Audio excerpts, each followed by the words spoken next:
बिस्मिल्लाहिर्रहमानिर्रहीम। एक डाकू कैसे अल्लाह वाला बना। नाजरीन हजरात, आज हम आपको बताने वाले हैं एक डाकू के बारे में कि वो कैसे अल्लाह वाला बना। चलिए शुरू करते हैं। सौदागरों का एक काफिला बगदाद की तरफ जा रहा था। उनके साथ में 9 उम्र लड़का भी था, जिसकी माँ ने इस काफिले के साथ उसको कर दिया था ताकि हिफाजत के साथ ये अपनी मंजिल पर पहुंच जाए और दीन का इल्म हासिल करे। काफिला इत्मीनान से चला जा रहा था। एक जगह उस काफिले पर डाकुओं ने हमला कर दिया। काफिले वालों ने अपना माल बचाने के लिए बड़ी चालें चली कि किसी तरह से कुछ माल बचा लें, लेकिन डाकुओं के सामने उनकी एक चाल भी काम न आ सकी। काफिले वाले उन डाकुओं से रहम की अपील करते रहे, लेकिन उन डाकुओं के दिल नहीं पसीजे। जब एक एक आदमी से उन्होंने सब कुछ छीन लिया तो उस 9 उम्र लड़के से पूछा, तुम्हारे पास और भी कुछ है? लड़का बोला, जी हाँ, मेरे पास 40 दीनार हैं। और डाकुओं को यकीन न आया कि इस गरीब से दिखने वाले लड़के के पास 40 दीनार कैसे आ गए, और अगर आ भी गए तो ये हमें क्यों बता रहा है।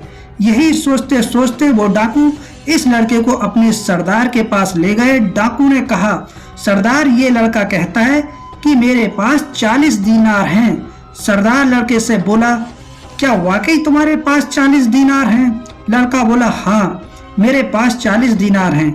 सरदार लड़के से बोला, अच्छा तो कहाँ रखे हैं? लड़के ने जवाब दिया, मेरी कमर में एक थैली बंधी हुई है, उसमें रखे हैं। सरदार ने लड़के की कमर से वो थैली खोली तो उसमें वाकई 40 दीनार थे। सरदार हैरत से कुछ देर उस लड़के को देखता रहा, फिर पूछा, तुम कहाँ जा रहे हो? लड़के ने जवाब दिया, दीन का इल्म हासिल करने के लिए बगदाद जा रहा हूँ। सरदार ने पूछा, क्या तुम्हारा वहां जानने वाला कोई है? लड़का बोला, जी नहीं, मेरी अम्मी ने मुझे ये 40 दीनार दिए थे ताकि मैं इत्मीनान के साथ दीन का इल्म हासिल कर सकूं, क्योंकि एक अजनबी शहर में मेरी जरूरत कौन पूरी करेगा और मैं क्यों किसी का एहसान उठाऊं। सरदार बड़ी दिलचस्पी और हैरत के साथ उस लड़के की बातें सुन रहा था और सोच रहा था कि इस लड़के ने ये दीनार छुपाए क्यों नहीं और बता क्यों दिए। अगर ये छुपा लेता तो हम तलाश करने पर भी नहीं पा सकते थे, और ये तालीम हासिल करने के लिए दूसरे शहर जा रहा है और इसके खर्चे का दारोमदार इसी रकम पर है। फिर भी ना छुपाकर सब कुछ बता दिया। बच्चे की सादगी और सच्चाई से उस डाकू सरदार को अंदर से झिझोड़ना शुरू कर दिया और आखिरकार उस सरदार ने पूछ लिया कि बेटा, तुमने ये रकम छुपाई क्यों नहीं? अगर तुम हमें ना बताते तो हमें शक भी ना होता कि तुम्हारे पास इतने पैसे हैं। लड़का बोला, जब मैं घर से निकला था तो मेरी माँ ने मुझसे कहा था कि कुछ भी हो जाए तुम झूठ नहीं बोलना।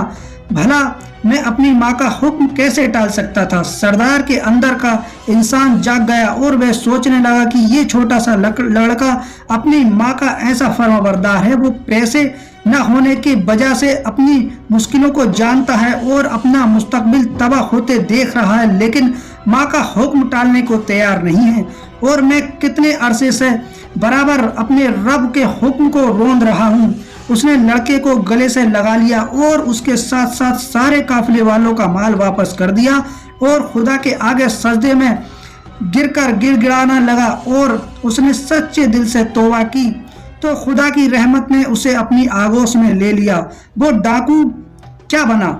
फिर ये डाकू अपने वक्त का जबरदस्त वली अल्लाह वाला बना और खुदा के बंदों को लूटने वाला, खुदा के बंदों को दीन की दौलत तकसीम करने वाला बन गया। एक अजीम माँ की तरबियत ने सिर्फ अपने बच्चे को ही नहीं ऊंचा उठाया, बल्कि उन डाकुओं की भी तकदीर बदल दी। वो लड़का क्या बना? ये वही होनहार लड़का है जिसको सारी इस्लामी दुनिया अब्दुल कादिर जीलानी रहमतुल्लाह अलैह के नाम से जानती है और जिसका नाम आते ही दिल अकीदत और एहतराम से झुक जाते हैं। प्यारे प्यारे इस्लामी भाइयों, बहनों और दोस्तों, कैसे सच्चाई के बदौलत एक डाकू अल्लाह का बली बन गया। अल्लाह से दुआ है, अल्लाह हमें और आपको दीन के सच्चे रास्ते पर चलाए, बुरे कामों से बचाए। दोस्तों, अगर ये वाकया آپ لوگوں کو اچھا لگا ہو تو ویڈیو اور مومن بھائی اور بہنوں کو شیئر کریں اور ایک پیارا سا کمنٹ کریں، اور ایسے ہی اسلامی قصے جاننے کے لیے ہمارا چینل سبسکرائب کریں۔ آمین یا رب العالمین۔ ملتے ہیں اگلی ویڈیو کے ساتھ۔ خدا حافظ۔